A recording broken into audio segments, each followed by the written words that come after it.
શરણ માર્ગ તો આ વિશ્વમાં ઘણા છે જે પ્રભુની શરણાગતિની વાત કરે છે, પણ પુષ્ટિ માર્ગ તો પૃથક શરણ માર્ગ છે.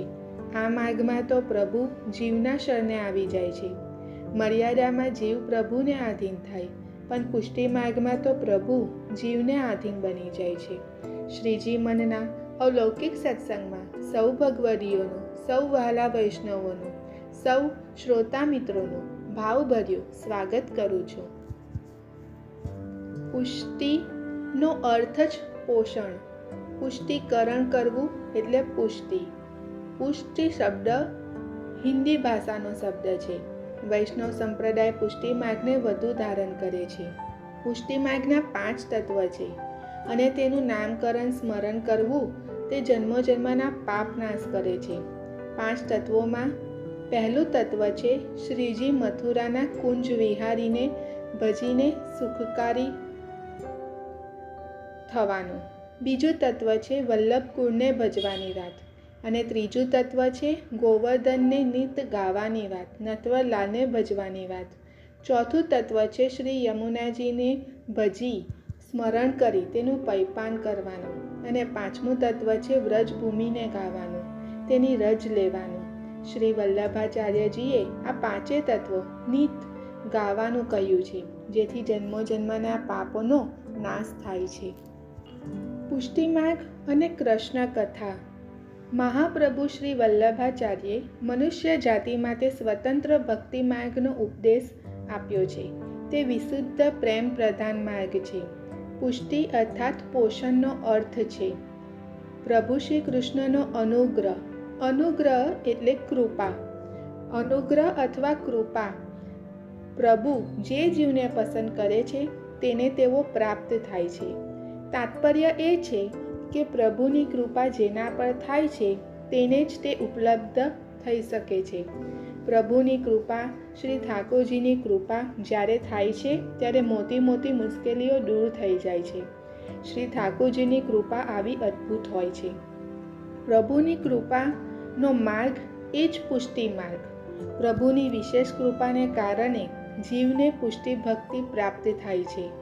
કૃષ્ણ કથાને પ્રતીક રૂપે પુષ્ટિ માર્ગના સ્થાપક પરમ પૂજ્ય શ્રી વલ્લભાચાર્યજીએ પોતાના વિખ્યાત ભાગવત પુરાણમાં પરની પોતાની ટીકાનો ગ્રંથ સુબોધિનીજીમાં પણ સુંદર રીતે સમજાવી છે.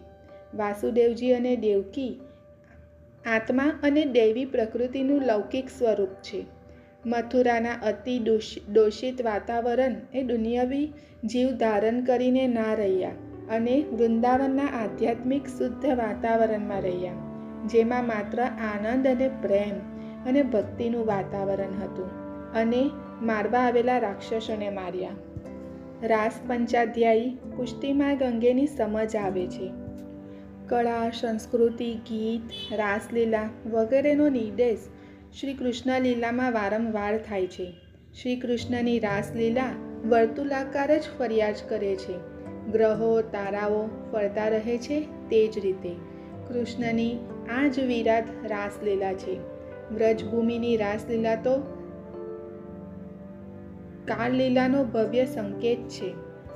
પુષ્ટિ માર્ગનું દિવ્ય સ્વરૂપ છે શ્રીનાથજી, શ્રીજી બાવા.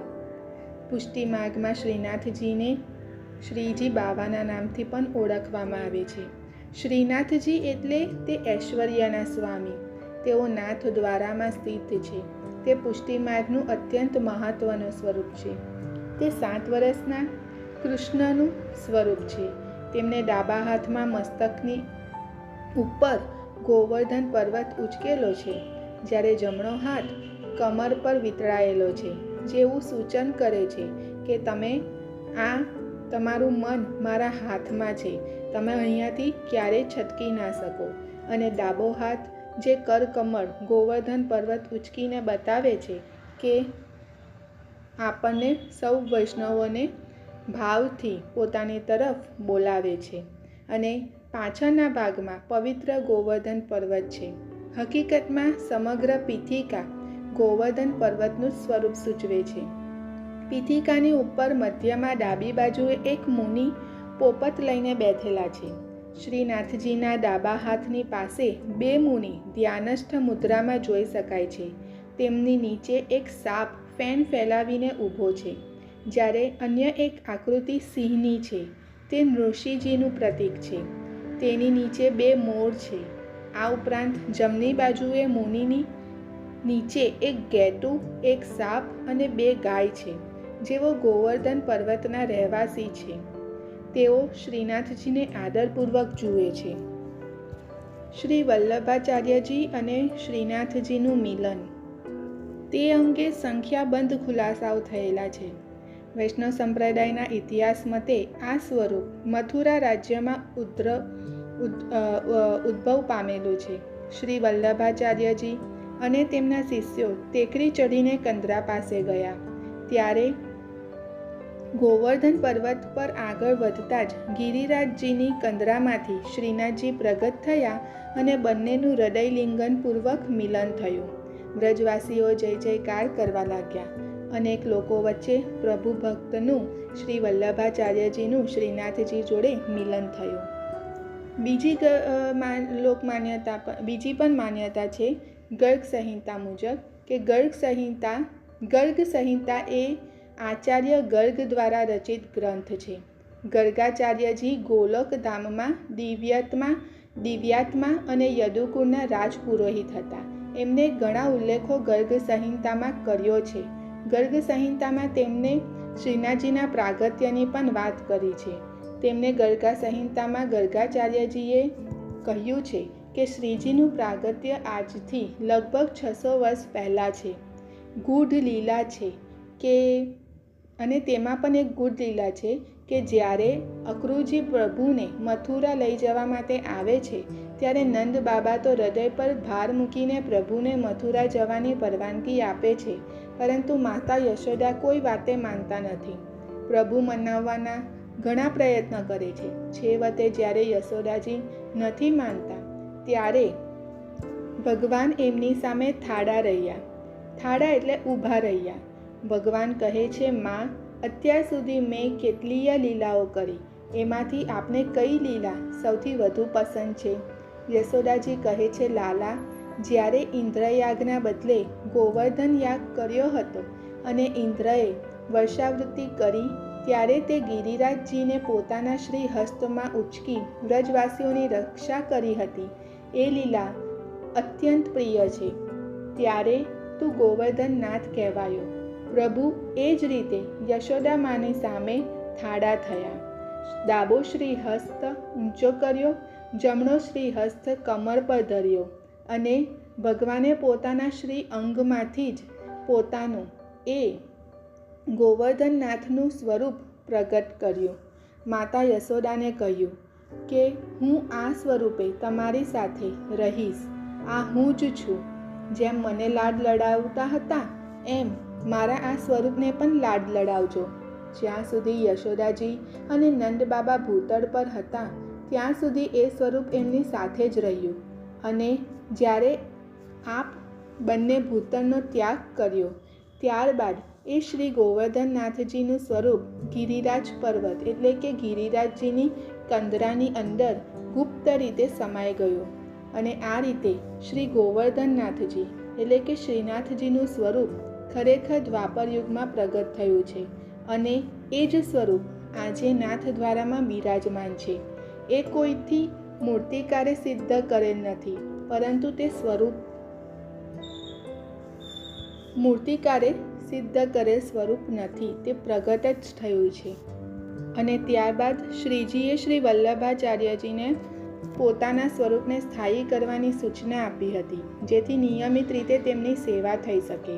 શ્રી વલ્લભાચાર્યજીએ તેમની આજ્ઞાનું પાલન કરી એક નાનું મંદિર બનાવ્યું અને તે સ્વરૂપનું તેમાં સ્થાપન કર્યું. અને મોર, ચંદ્રિકા, ગુંજામાળા અને સફેદ પીછાડાનો શણગાર ધર્યો અને પોતાના જ હાથે તૈયાર કરેલ નૈવેદ્ય પ્રભુને આરોગાવ્યો. તે દિવસથી શ્રીજીએ અન્નનો નૈવેદ્ય સ્વીકારવાનું શરૂ કર્યું. શ્રીનાથજી સૌના ઈષ્ટદેવ છે. આ સ્વરૂપ સ્વયં સિદ્ધ છે અને બાળપણ કિશોર લીલાનું છે. તેનું મંદિર રાજમહેલ કે હવેલી તરીકે ઓળખાય છે. જે દિવસે શ્રી વલ્લભાચાર્યજીએ પ્રથમ શૃંગાર કર્યો તે દિવસે તેમને શ્રીજીનું એક બીજું નામ ગોપાલજી રાખ્યું. શ્રીનાથજીના પુસ્તકમાં જણાવ્યા પ્રમાણે શ્રીજીને ગાયો ઉપર વધુ પ્રીતિ હોવાથી મહાપ્રભુજીએ ગોપાલ એવું નામ રાખ્યું. આ પ્રમાણે ગોવર્ધન પર્વતની તળેટીમાં આવેલ જતીપુરા ગામનું પ્રાચીન નામ પણ ગોપાલપુર છે. શ્રી વિઠ્ઠલનાથજીએ તેમનું નામ ગોવર્ધનનાથજી રાખી લીધું. આ ગર્ગ સંહિતામાં પણ જોવા મળે છે. શ્રીનાથજી પ્રાચીન હોવા છતાં નિત્ય નૂતન અને અનુપમ લાગે છે. દેવદમન, ઇન્દ્રદમન, નાગદમન શ્રીજીની લીલા પૂરક નામો છે. આજે પણ જગતનું કોઈ પણ પ્રાણી દુઃખી થાય કે તરત જ તેના મુખમાંથી હે નાથ શબ્દ નીકળી પડે છે. શ્રી અને નાથ શબ્દમાં શ્રી શબ્દ લક્ષ્મીવાચક છે. તે રાધા પરખ છે, એટલે કે સ્વામિનીજી છે, રાધા રાણી છે, જે પ્રભુની આનંદદાયીની આહ્લાદીની શક્તિ છે. અને નાથ શબ્દ સ્વામીવાચક એટલે કે શ્રી કૃષ્ણનો અર્થ આપે છે. આ બંને અભિન્ન રૂપ છે. આ કારણથી જ ગોપાલજીમાંથી શ્રીનાથજી નામ પ્રચલિત થઈ ગયું. સત ચિત આનંદ સ્વરૂપ શ્રીનાથજીનો વર્ણ શ્યામ છે, તેમજ ગિરિરાજની માફક તેમાં લાલ આભા છે. તેમની ઉદ્ધવભુજા ગોવર્ધન ધારીની છે. કમર ઉપર બીજો હાથ ભક્તોને શરણમાં આવવાનો સંકેત આપે છે. પ્રભુ જ્યાં ઊભા છે, થાળા છે, તે પીઠિકા ગોળ અને સમચોરસ છે. તેની પીઠિકામાં 3 મુનિ શંકર્ષણ, અનિરુદ્ધ અને બલરામ છે. વેદમાં જણાવ્યા પ્રમાણે 3 મુનિ વશિષ્ઠ, સનકાદિ અને ઉદ્ધવના પ્રતીક છે, જે વેદના 3 માર્ગો કર્મયોગ, જ્ઞાનયોગ અને ભક્તિ માર્ગના પ્રવર્તક છે. શ્રીજીના મસ્તક ઉપરનો પોપટ વેદમાતા ગાયત્રીનું સ્વરૂપ છે. સૂર્ય કળાનું પ્રતીક છે, જે વૈરાગ્યની સૂચના આપે છે. મોર પ્રેમનું પ્રતીક છે. નાગ પૃથ્વીનો ભાર ઉઠાવેલ શેષ નાગનું પ્રતીક છે. બંને ગાય ભક્તોનો મનોરથ પૂર્ણ કરનાર કામધેનુનું પ્રતીક છે. સિંહ ઋષિજીનું સ્વરૂપ છે. સંવતનો પ્રારંભ મેષ રાશિથી થાય છે. તે સૃષ્ટિના ઉદ્ભવનું પ્રતીક છે. માટે મેષ એટલે કે ઘેટાને શ્રીનાથજી પાસે રાખવામાં આવ્યું છે. શ્રીજીના શૃંગાર સાથે પણ સાંકેતિક અર્થો જોડાયેલા છે. તેને ભાવના કહેવાય છે. શૃંગારનો પ્રતીકો સંપ્રદાયના તત્વજ્ઞાન સાથે સંબંધિત છે. શૃંગાર વખતે સામે રાખવામાં આવતો અરીસો સ્વામિનીજીનો રાધાજી સાથે સંબંધિત છે, જેના હૃદયમાં શ્રીજી કાયમ હાજર છે. શ્રીજીએ સર્જેલો કમળનો હાર પણ અર્થપૂર્ણ છે. કમળ એ રાધાનું હૃદય દર્શાવે છે. યુ આકારનું તિલક રાધાના પગનું પ્રતીક છે. શ્રીજી રાધાના ચરણ ચૂમે છે ત્યાંનું પ્રતીક છે. તે સંપૂર્ણ શરણાગત અને પ્રેમ માર્ગનું પ્રતીક છે. આ ઉપરાંત લાલ રંગમાં વીંટળાયેલી પાણીની ઝારીજી શ્રીજીની માતા યશોદાજીનું પ્રતીક છે, જે વાત્સલ્ય ભાવ બતાવે છે. બંને બાજુ મૂકવામાં આવેલા ઓશિકા માતાના હાથ છે. તેની પાછળ માતાનું હૃદય છે. શ્રીજીના નેત્રો હંમેશા નીચેની તરફ કમળ આકારના છે. તે પુષ્ટિ કૃપાને દર્શાવે છે. શ્રીજીના નેત્રોએ કલાકારો, કવિઓ, ભક્તોને જબરદસ્ત પ્રેરણા આપે છે. કળશ પ્રેમ અને પ્રભુતાથી સભર છે. સુદર્શન ચક્ર ભગવાને ભક્તોના રક્ષણ માટે ધારણ કર્યું છે. કળશની નીચે 4 સિંહ છે, જે ધર્મ, અર્થ, કામ અને મોક્ષના પ્રતીક છે. કળશની આજુબાજુમાં 7 ધ્વજાજી છે. પ્રત્યેક રંગની ધ્વજાનો વિશિષ્ટ ભાવ છે. પ્રત્યેક ધ્વજાજી વાંસમાં પરોવાયેલ છે, કારણ કે શ્રીજીને વાંસ ખૂબ જ પ્રિય છે. શ્રીનાથજીની મૂર્તિ નહીં પણ સ્વરૂપ કહેવાય છે. શ્રીનાથજીના પ્રત્યેક દર્શનથી જે ફળ મળે છે, તે ફળ તેની શ્રી ધ્વજાજીના દર્શન કરવાથી પણ મળે છે. કુસ્તી સંપ્રદાયમાં શ્રીનાથજી બાવાની પૂજા નહીં પરંતુ સેવા કરવામાં આવે છે, કેમ કે તેના સર્વે સ્વરૂપો છે, મૂર્તિઓ નથી. મૂર્તિમાં પ્રાણ પ્રતિષ્ઠા કરી તેમાં ઈશ્વરભાવ આરોપણ કરવામાં આવે છે. તેથી એક જીવિત વ્યક્તિની જેમ તેમની સેવા કરવામાં આવે છે.